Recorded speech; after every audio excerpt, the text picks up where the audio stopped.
You're scrolling through property listings late at night, eyes tired, brain fried, and every house that doesn't look like it's one strong wind away from collapse is priced at $500,000. The kitchen looks like it was last updated when flip phones were still cool. The floors are a sad shade of beige carpet. There's fake wood paneling somewhere it absolutely shouldn't be. And yet the listing proudly calls it a starter home. As if this is some kind of joke everyone else is in on except you. Meanwhile, you're sitting there running numbers in your head, comparing the price to your paycheck, wondering if you missed a secret promotion meeting or if the housing market has completely detached from reality. Spoiler, it's not you. It's the numbers. And the numbers are merciless. My name is Mr. Oink, and today we're going to do something that makes real estate agents deeply uncomfortable. We're going to break down who can actually afford a $500,000 house in 2026.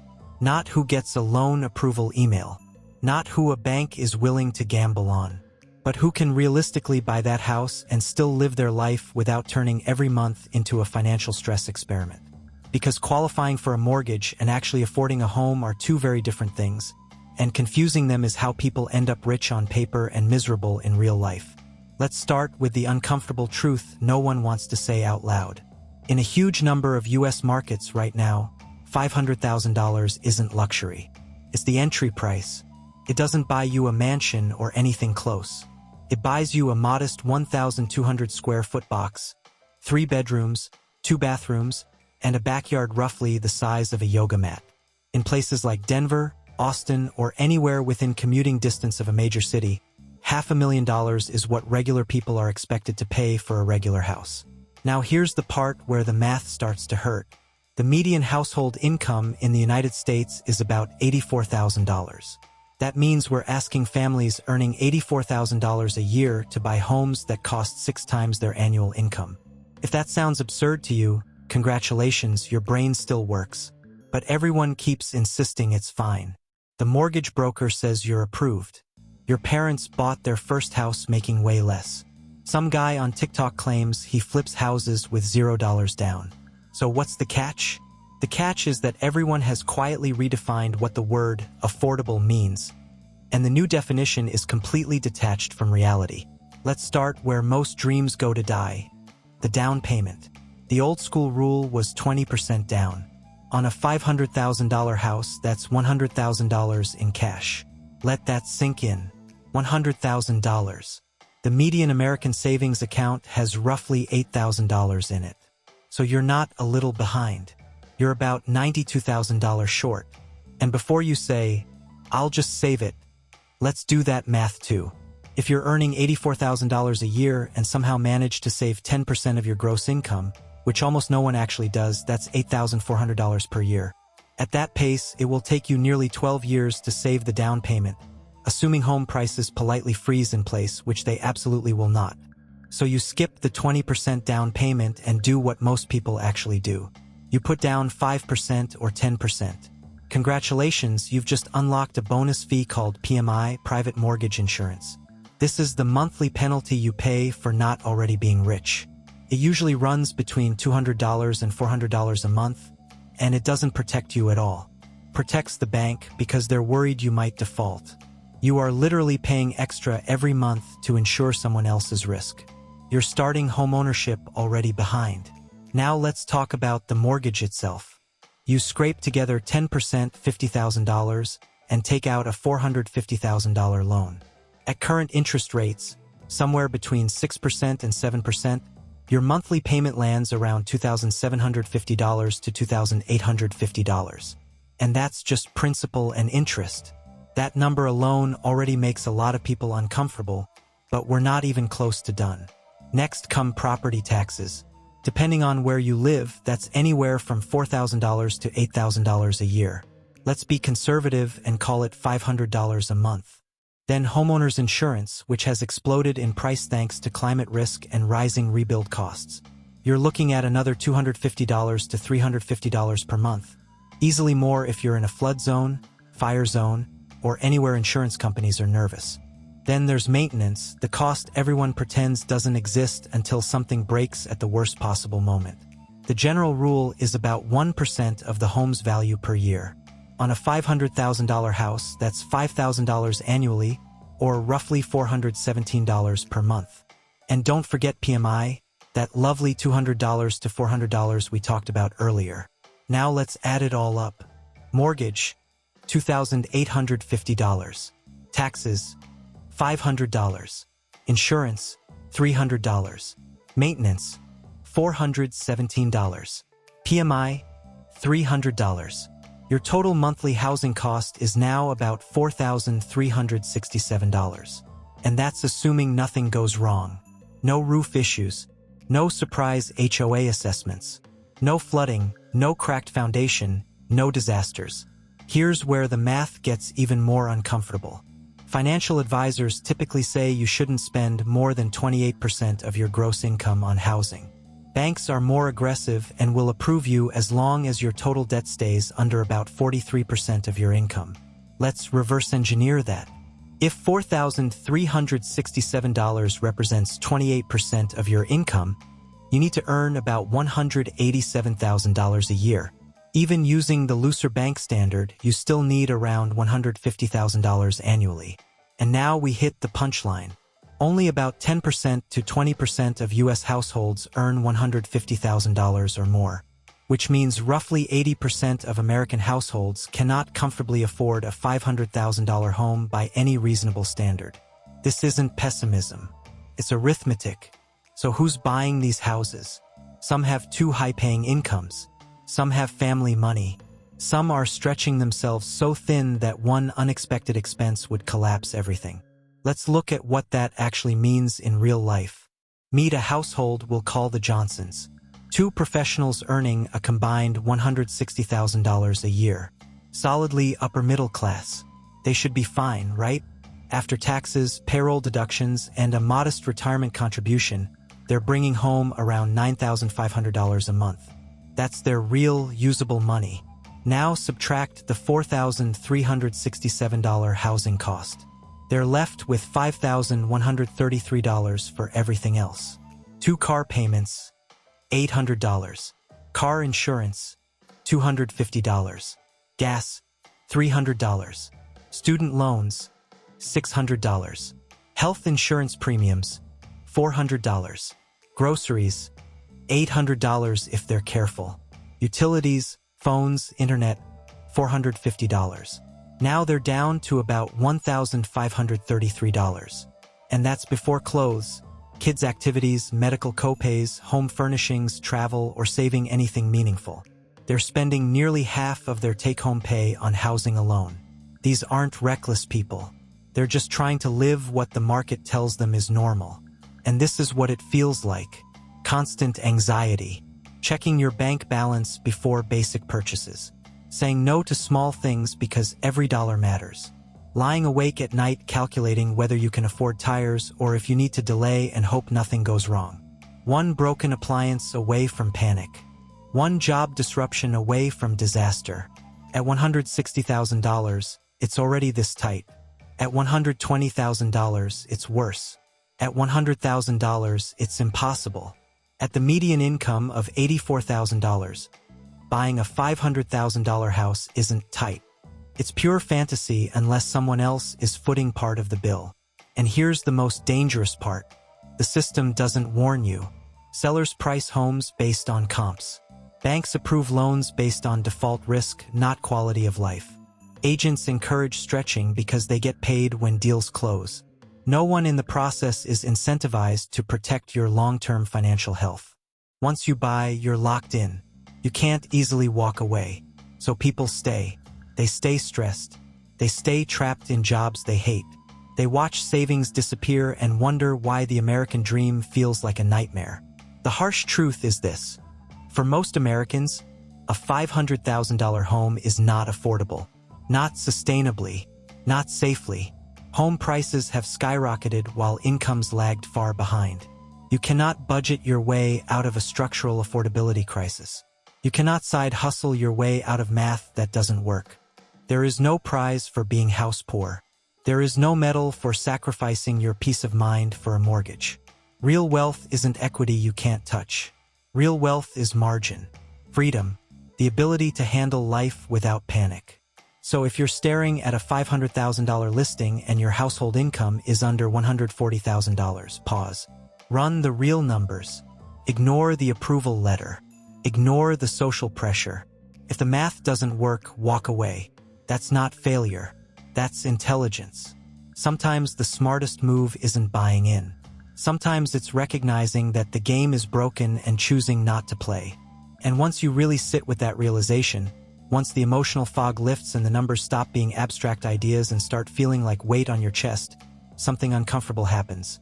You begin to notice how aggressively normalized financial strain has become in modern adulthood, how casually people joke about being broke despite earning incomes that would have been considered wealthy just 2 generations ago, and how quietly we've accepted a reality where survival masquerades as success simply because everyone around us is struggling too, which makes the struggle feel normal instead of alarming. You start to hear it everywhere, in conversations at work, at family gatherings, in comment sections and podcasts and social media posts, people saying things like, everyone's stretched right now, or this is just how it is, or you just have to hustle harder. As if collective exhaustion somehow turns an unsustainable system into a reasonable one, as if repeating the same financial stress across millions of households magically transforms it into a rite of passage instead of a warning sign. And the housing market is the most obvious example of this collective denial because it's the largest financial decision most people will ever make. Yet it's treated with the least amount of honest scrutiny, wrapped in emotional language about stability, pride, and adulthood, while the actual numbers are quietly shoved into the corner and told not to ruin the dream. What nobody tells you is that stress compounds just like interest does, and when nearly half of your income is locked into housing costs, that stress doesn't stay confined to your bank account. It bleeds into your relationships, your health, your career decisions, and your entire sense of security because every choice you make is filtered through one relentless question. Can we still make the mortgage? You stop taking risks, not the reckless kind, but the healthy ones like changing careers, starting a business, negotiating harder for better work-life balance, or even taking a much-needed break, because the margin that makes those choices possible no longer exists, replaced by a fixed obligation that demands obedience every single month without exception. And this is where the conversation gets even more uncomfortable because the idea of homeownership has been sold not just as a financial milestone, but as a moral one, as if renting is somehow a character flaw, as if flexibility equals irresponsibility, and as if committing to 3 decades of debt is the ultimate proof that you've done life correctly, regardless of the cost to your freedom or sanity. But debt doesn't care about your intentions, and houses don't care about your pride, and the mortgage company certainly doesn't care how stressed you feel as long as the payment clears, which is why so many people find themselves living in homes they technically own but emotionally resent, spaces that were supposed to represent safety and accomplishment but instead feel like beautifully decorated pressure chambers.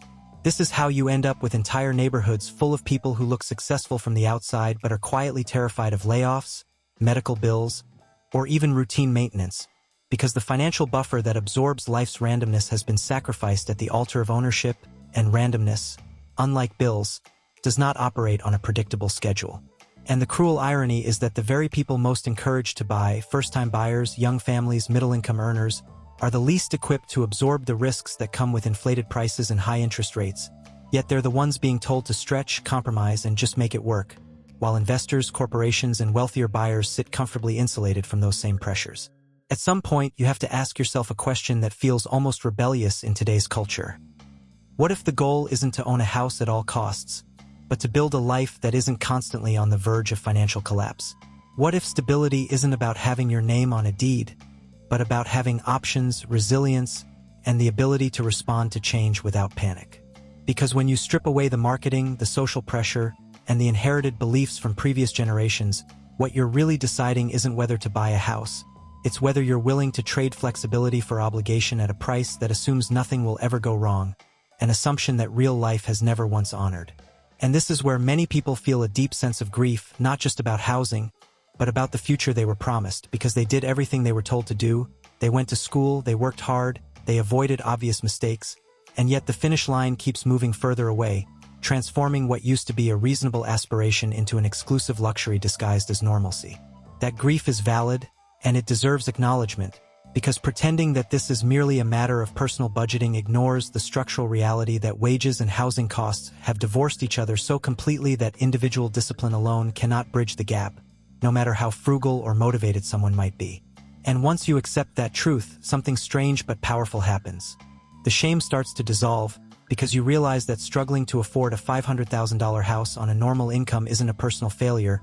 It's a predictable outcome of a system that has priced basic stability beyond the reach of most of the people who keep it running. This is why understanding the math matters so much, not because it's pessimistic, but because clarity is the foundation of agency. And when you see the full picture, you can make decisions from a place of strength instead of desperation, choosing paths that preserve your long-term well-being instead of chasing symbols that no longer reflect reality. You begin to recognize that renting, saving, investing, relocating, or even waiting are not signs of weakness, but strategic responses to an environment that punishes blind optimism. And that sometimes the bravest financial decision is refusing to participate in a narrative that demands sacrifice without offering sustainability in return. Because at the end of the day, the house doesn't define your success, your ability to live without constant fear does. And no granite countertop, open floor plan, or freshly painted exterior is worth the quiet erosion of your peace of mind. Especially when the numbers are telling you a story that marketing desperately wants you to ignore. And if there's one thing this entire breakdown is meant to leave you with, it's this.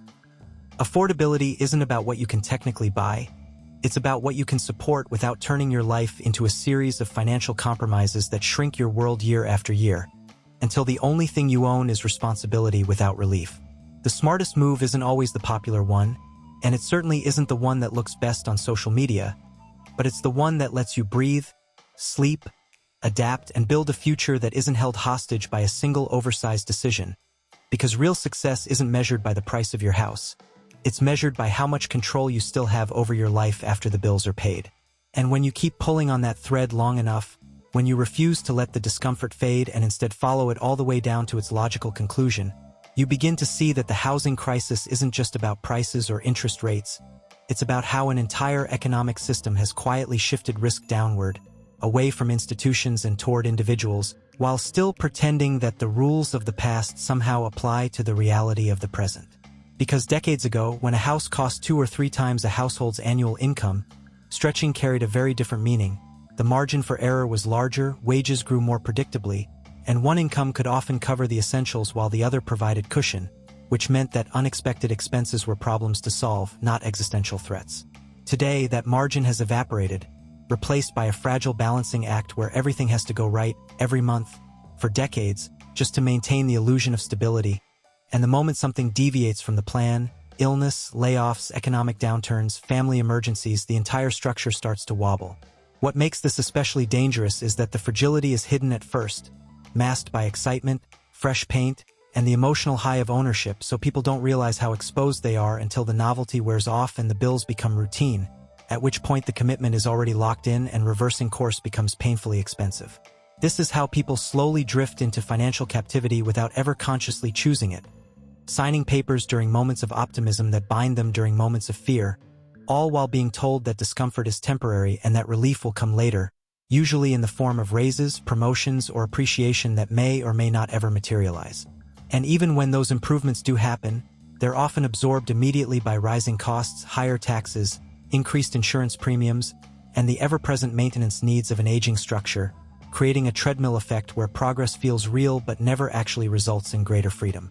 The emotional toll of this arrangement is rarely discussed openly, because it conflicts with the narrative that ownership equals success, yet it manifests in subtle, corrosive ways: chronic stress, irritability, strained relationships, a constant low-level anxiety that hums in the background of daily life, making rest feel unearned and relaxation feel irresponsible.